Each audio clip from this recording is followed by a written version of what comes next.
Tem gente que se separa e se separa dos filhos. Eu acho isso extremamente triste, se separa das filhas, criam novas famílias e acham que aquela sementezinha que foi plantada já não é mais a semente da mesma família e vai continuar sendo para o resto da vida.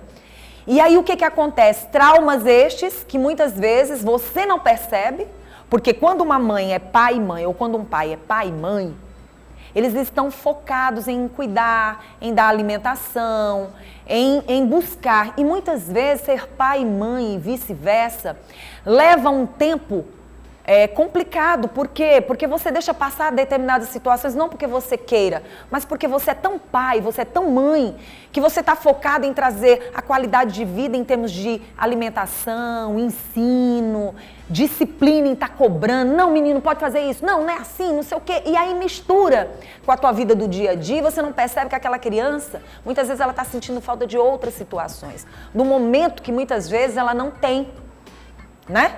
E ainda tem aqueles pais que criam situações e levam as suas situações de homem e mulher para a vida dos filhos. E aí o tempo vai passando, a criança vai crescendo, o filho vai chegando a um momento da vida dele que ele já não é mais criança, ele já é um adolescente.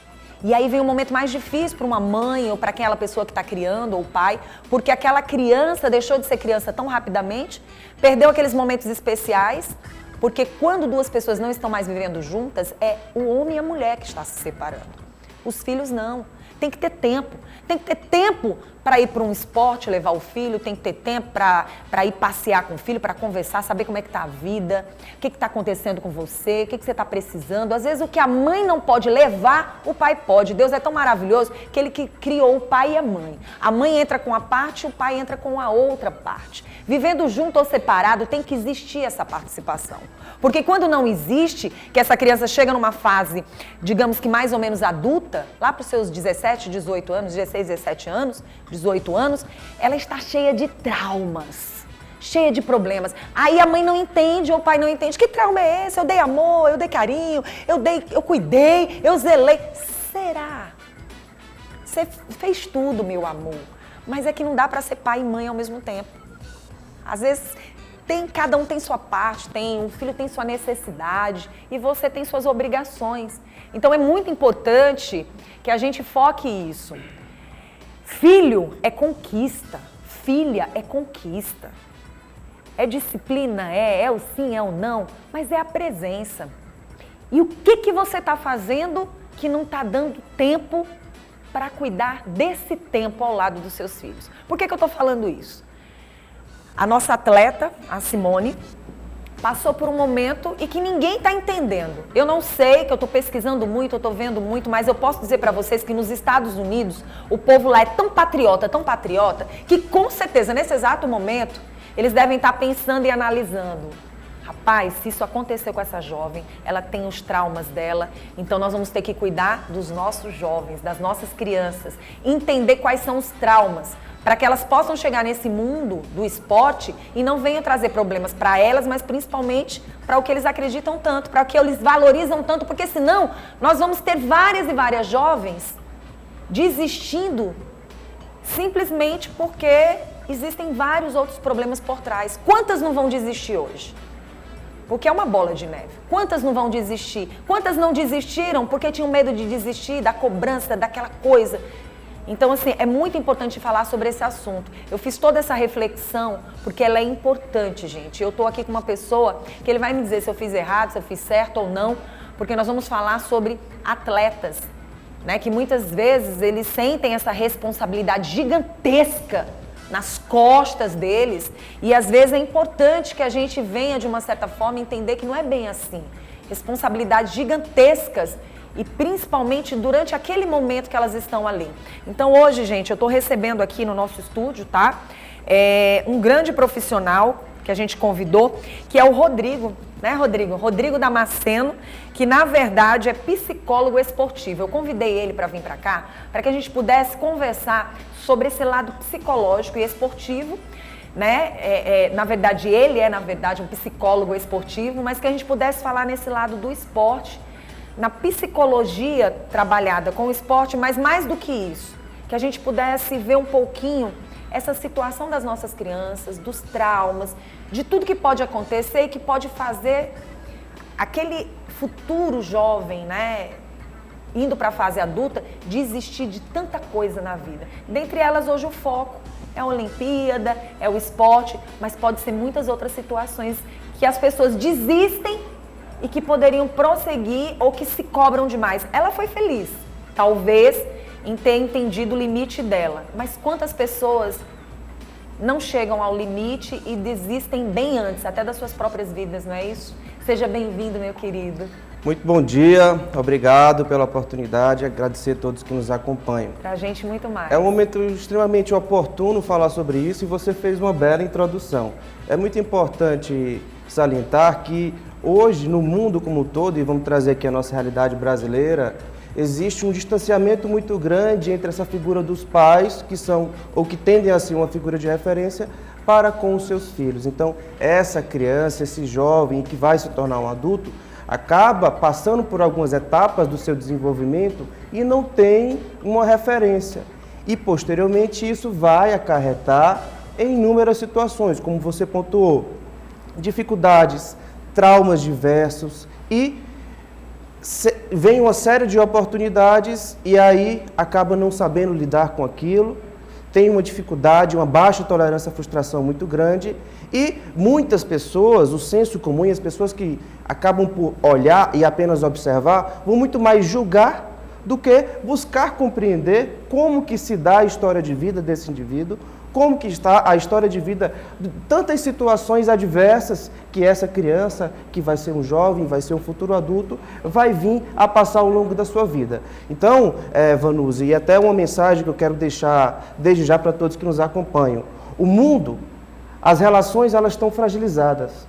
Então, é necessário um pouco mais de empatia, é necessário estimular a comunicação. Hoje está sendo muito e cada vez mais difícil ter o contato com o outro, o toque, o olhar, compreender a linguagem corporal. E isso não pode ser negligenciado. Sim. Isso não pode deixar de ser levado em consideração, porque o corpo fala. Nós expressamos através dos nossos comportamentos. E o que a psicologia, as ciências comportamentais trazem bastante, que é a linguagem corporal. E aí a gente pode perceber, e estamos vendo cada vez mais à tona, tanto a linguagem que ela é falada e expressada, por exemplo, na situação dos Jogos Olímpicos, e do que é falado, do que é expressado. Então a gente pode perceber, Vanusa, que o que a Simone Biles trouxe, ela foi extremamente corajosa, né? E a gente tem que bater... Inteligente, madura. Foi extremamente assertiva, mas certamente ela organizou e ela não simplesmente, eu vou fazer isso nesse momento. Não. Né? Ela também, assim como vários profissionais, eu não posso também deixar de ressaltar e fazer esse link. Aqui no Brasil, o Comitê Olímpico Brasileiro tem uma equipe de profissionais, uma equipe multidisciplinar, né, que ajudam e dão todo o suporte. Então, certamente na Confederação Americana, eles têm esse suporte. E ela foi extremamente assertiva, porque ali é um sinal de atenção, de muito alerta, porque não podemos mais negligenciar, não podemos mais deixar de dar essa atenção para o atleta, porque o atleta não é simplesmente uma máquina. Verdade. O atleta, assim como qualquer outro indivíduo, ele tem suas vulnerabilidades. E uma vez que essa vulnerabilidade ela tem que vir à tona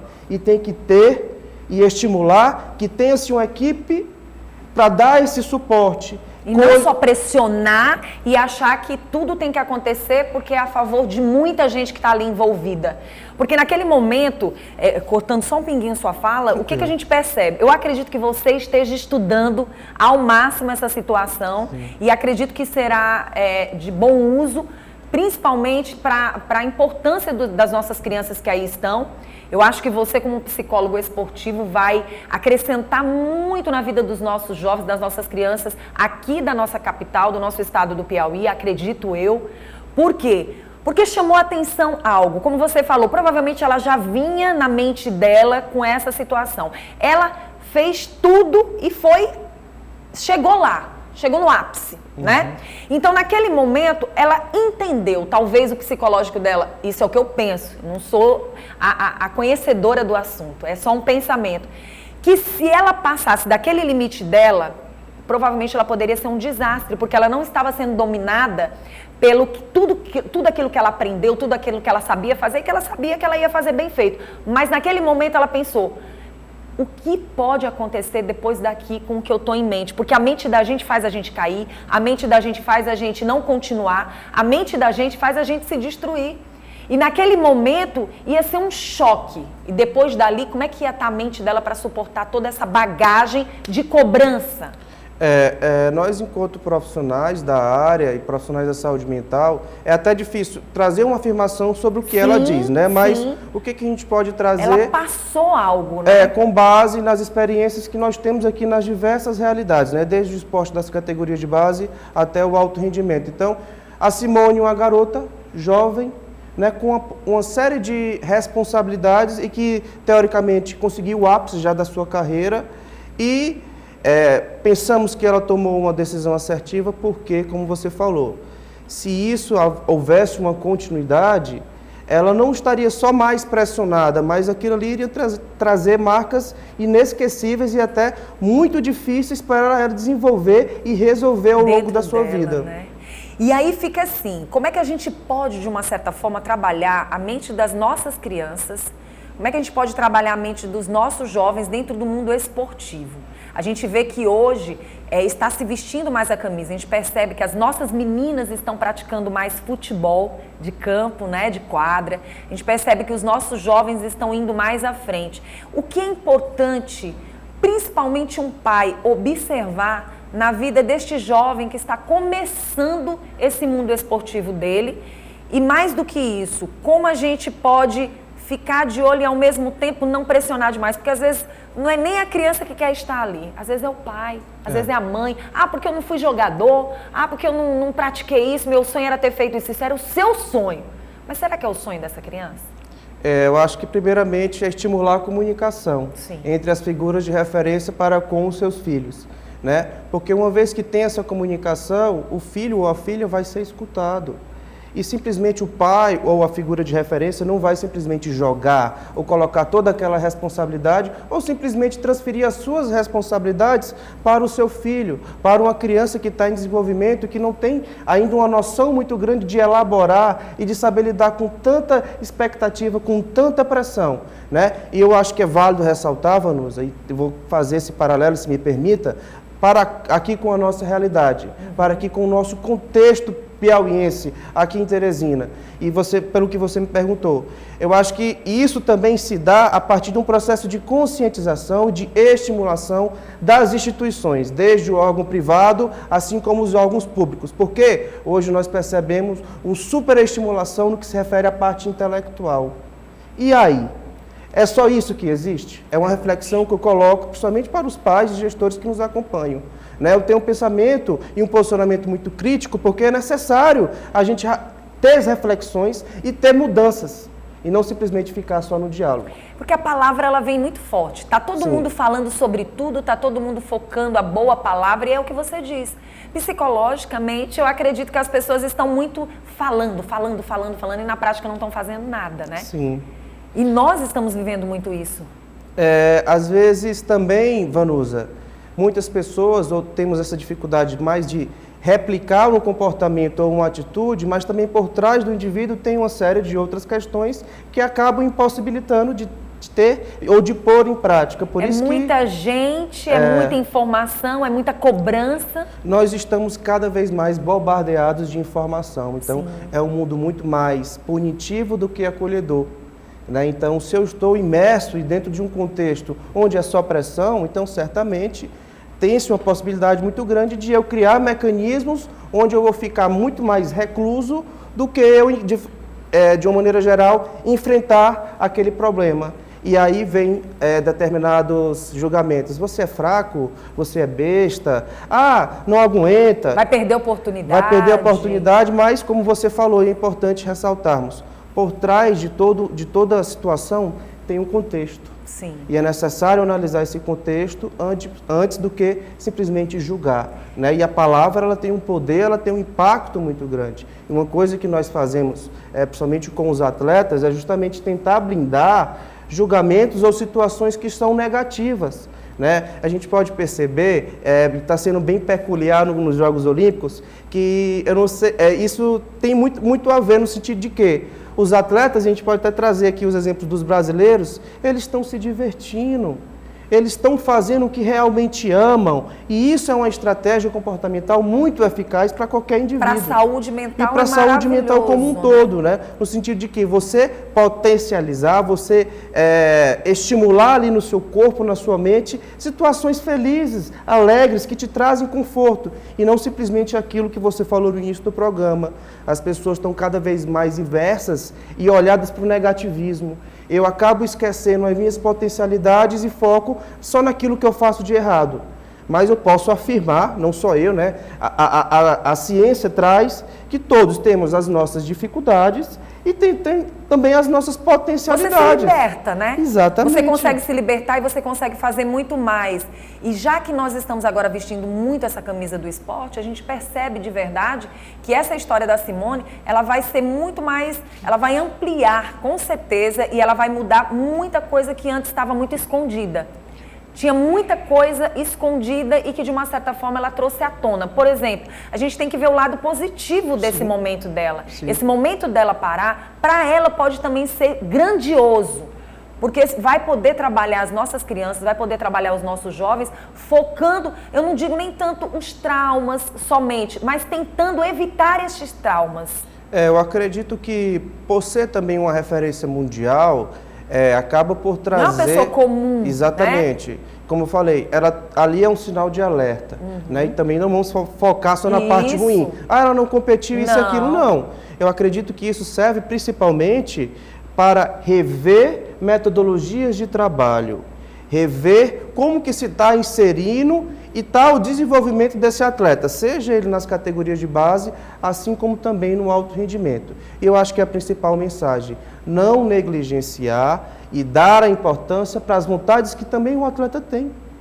Isso. Né? Então, isso se dá, sobretudo, por um trabalho com uma equipe multiprofissional. Né, que no Brasil nós estamos numa crescente significativa e que possa ser feito isso cada vez mais. Desde a categoria de base até os esportes de alto rendimento, que aqui ainda a nível de Brasil tem uma pouca aderência, né, de profissionais para estarem dentro desse contexto. Então, eu acredito que fica muito essa lição. Olha, a gente vê essa questão aí das Olimpíadas, mas a gente já vai chamando a atenção para o próprio futebol. O futebol, se você faz gol, beleza. Se você não faz, você não tem valor. Né? É mais ou menos isso. Então fica aí um alerta de que todos nós temos os nossos limites e esses limites eles têm que ser realmente analisados para que a gente possa ter realmente uma saúde mental. E quando a gente puxa o gancho com o nosso psicólogo esportivo aqui, a gente percebe que isso vai para a vida e para várias outras profissões, para várias outras situações. Não é você parar, não é você simplesmente desistir, mas é você talvez perceber se é aquilo que você quer. Se você quer estar ali, ou se você acha que não dá mais, já está na hora de você parar, está na hora de você seguir para outro rumo, né? Tem várias situações, porque às vezes você está vivendo algo que você está sendo cobrado e vivendo para os outros e não para você.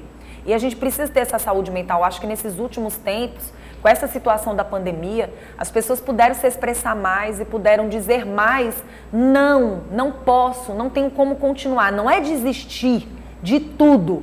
É aquela história que eu acabei de falar do quadro.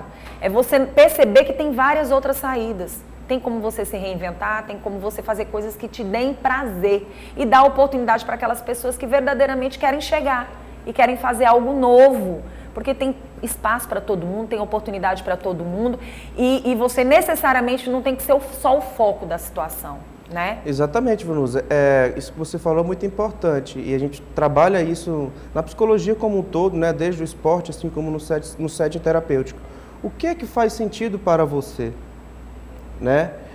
Vamos pensar que uma criança, um adolescente que está em desenvolvimento, ele precisa de uma orientação, certamente. Mas ao longo do tempo, ele vai construindo aquilo para, mais ou menos, eu vou para esse caminho, ou então às vezes eu tenho que parar, eu tenho que recuar, né? Porque isso é muito importante, aquilo que eu falei. O atleta e o indivíduo, ele precisa ser mais escutado e nós somos muito mais cobrados, né? Como eu falei, muito mais bombardeados. Então, quando eu começo e tenho uma maior noção do que está ao meu redor e que realmente aquilo faz sentido, então eu tomei determinada decisão, eu estou bem, eu não vou ficar extremamente preocupado com a pressão ou com a cobrança de toda uma sociedade ou de todo um grupo, mas pronto, aquilo eu fiz para o meu bem, para o que faz sentido para mim.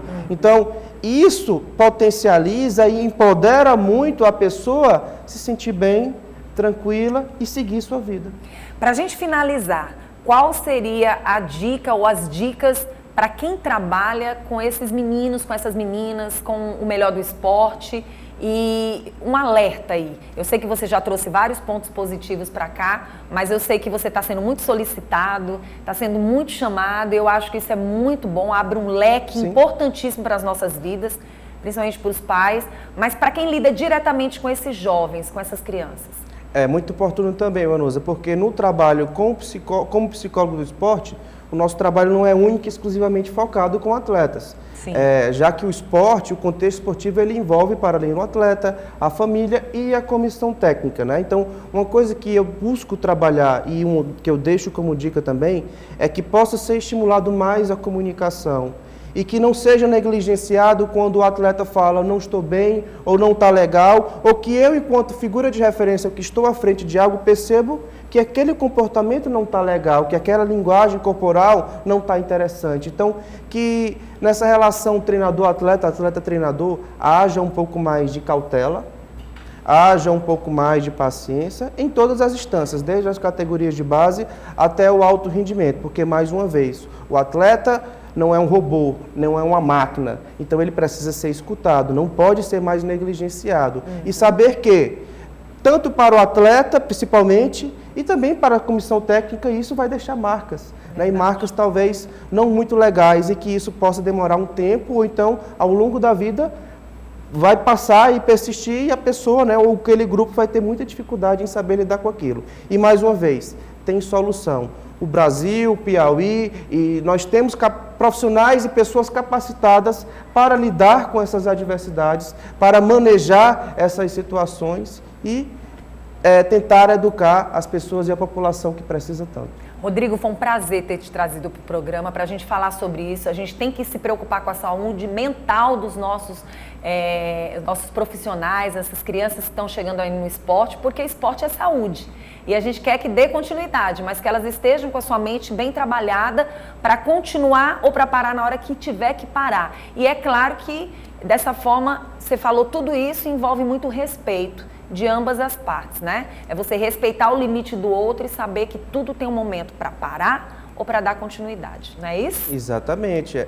É possível, existem situações, e a Olimpíada está mostrando isso de uma forma cada vez mais significativa. Os nossos atletas brasileiros estão fazendo questão de validar essa importância, e uma vez que esse trabalho com a equipe multiprofissional é estimulado e potencializado, tem-se uma possibilidade muito maior de ter um resultado melhor e a longo prazo. Muito obrigada, Rodrigo. Quem quiser entrar em contato com você, quiser mais informações, mães que estejam assistindo o nosso programa, pais também, que estejam observando algo, eu sei que você pode ajudar. Sim, estou à disposição, contem comigo, um grande abraço, espero poder ter ajudado e trazer algumas informações válidas para que a gente possa refletir um pouco mais sobre isso. Inclusive o Instagram dele está aí na telinha, onde você pode observar. Só mais uma vez o Instagram? É @RodriguinhoPSI. Tá certo, então. Muito obrigada pela sua presença. Tchau, Continue aqui com a gente. Obrigado.